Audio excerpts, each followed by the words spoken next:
Hey guys, Art's Backpacking 360. So today I'm going to show you guys how to make your own ultralight backpacking solar shower. Check it out. So I was motivated to make this shower primarily after I did a review and a field test on a Sea to Summit pocket shower, which if you guys haven't seen that, you guys need to check it out. It's a pretty good video, and you'll learn a couple of things about it. So anyways, check it out, man. This is really super simple design that I made, and I'll show you guys how I did it, and we'll just go through it real quick. Really easy, okay? So that's what it looks like rolled up. Everything, including the little valve system and shower head that I put in, weighed about 2.9 ounces, which is a little bit lighter than the Sea to Summit. And we'll talk about some of the benefits here pretty quick. So let's go through it. Consists of nothing more than, I went with the only thing I ended up having to purchase, incidentally, was I had to buy a 3-liter platypus bag, which I highly recommend for a couple of reasons, and I'll tell you why here in just a minute. They make a bigger one. I think they make a 4 or 5 liter, but down there it came with the hoser system and a bunch of stuff that I didn't want. So this was all I wanted, and I think I paid $12.99 for it. You could probably get this online or at eBay, probably even cheaper if you wanted to.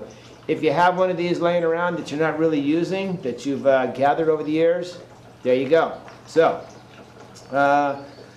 hanging it from a tree is nothing more than a small beaner, and I took the cord from my Sea to Summit, which works fine.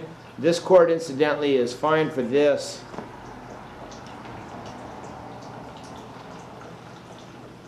I'm going to try to edit out all the cars that keep driving by. They're driving me nuts. So anyways, full of water. This thing weighed, I think, 6 pounds 9 ounces, which is considerably lighter than when you fill the Sea to Summit up, which it's a whole nother story. So anyways, let's get to it. So assuming this, guys, you have to heat it, and most solar showers basically have one side clear, one side is black, or it's a black bag, something that will pull the solar, from the sun, pull the sun's rays in and heat the bag. So we're going to pretend like we've just filled it up with 3 liters of water.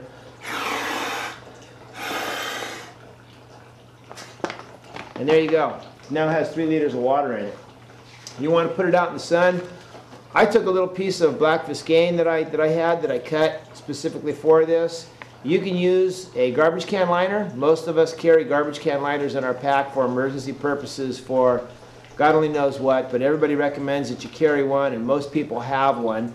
You can take that and fold it up and put it underneath there if you want. I just happen to have this, just I guess for the sake of doing the video. And then all I did is take the cord,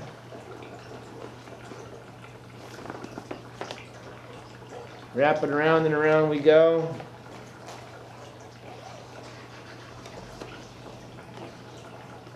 And there it is. Doesn't have to be anything fancy. All you're looking for is to get that plastic right up against your bag of water. That's all you're looking for, because the sun's going to shine through the clear plastic. It's going to hit the black on the bottom, and then it's going to, really? Gotta hate cars. And that'll heat pretty quickly like that. Depending on your elevation and the amount of sun that you've got, that'll heat up pretty quick. So that's all you got to do. You can use any piece of plastic. You can prop it up on the sides with some pine needles or clothing or whatever you want. But as long as you got a cord, just use the cord, wrap it around, and it pulls that plastic right up next to where your water is at. And that's the best thing going right there. So let's take a look at the valve. I was lucky in that I had a lot of goodies laying around from different hydration bags that I've purchased over the years, and I was able to put something together.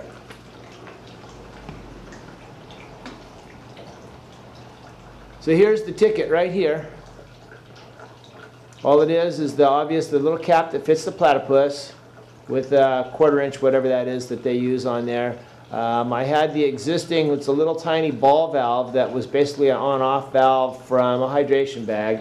For a shower head, what I did was I took one of those little tiny cheap bottles. You can buy them for, I don't know, 1/4 or something, or 50 cents down at REI or Sport Chalet or wherever you get your stuff at, and you can buy those pretty much anywhere. And I cut the cap off, okay?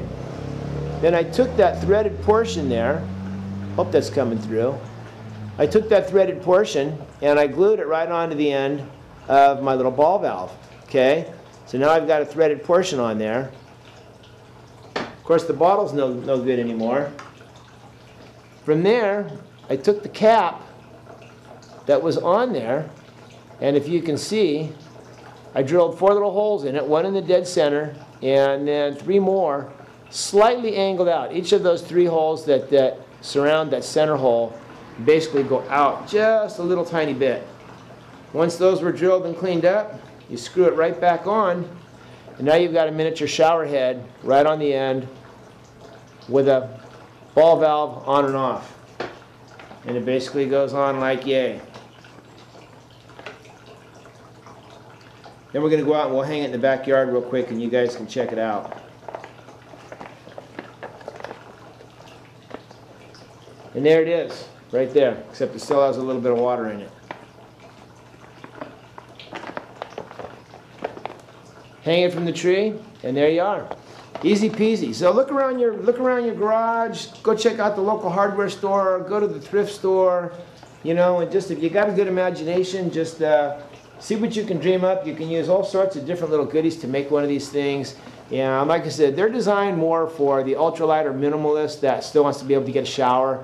If you've got long hair, yeah, so I think I've already mentioned that in another part of my video. So that's it. Let's go put some water in there and we'll go hang it from the tree and you guys can check it out. All right, man, so here it is. Easy enough, 6.5 pounds of water, not overly heavy. That'll run for about 5 minutes, and I think that's more than sufficient time to get a nice backwood shower. This is the shower pattern. We'll take a look and see. And there it is. We'll get a little bit of a zoom here, maybe.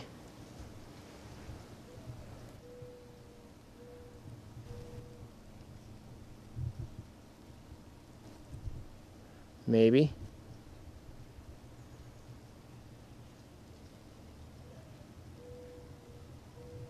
Yeah, there we go. That's not bad. So, anyways, like I said, that'll go for about 5 minutes. And, like I said, people with long hair, yeah. I tell everyone, man, pull it back in a ponytail or braid it, whatever, and forget about it. If you're going to be out there for 2 or 3 or 4 days, whatever, everybody's different.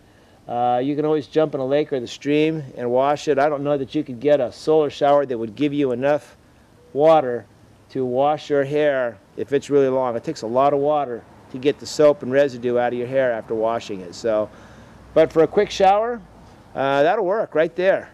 That's more than enough. It just takes you a little while to rinse off, so you can do it. So I hope this set you guys to thinking a little bit. I hope you guys appreciated it. And if you guys have any comments, feel free to comment. I hope you guys like my channel. And subscribe to me. I've got another one coming up. I'm going to do a review here shortly on a new tent that I just purchased. And it is on the, oh gosh, what is it? It's on the REI Quarter Dome 1. So check it out. Thanks, guys.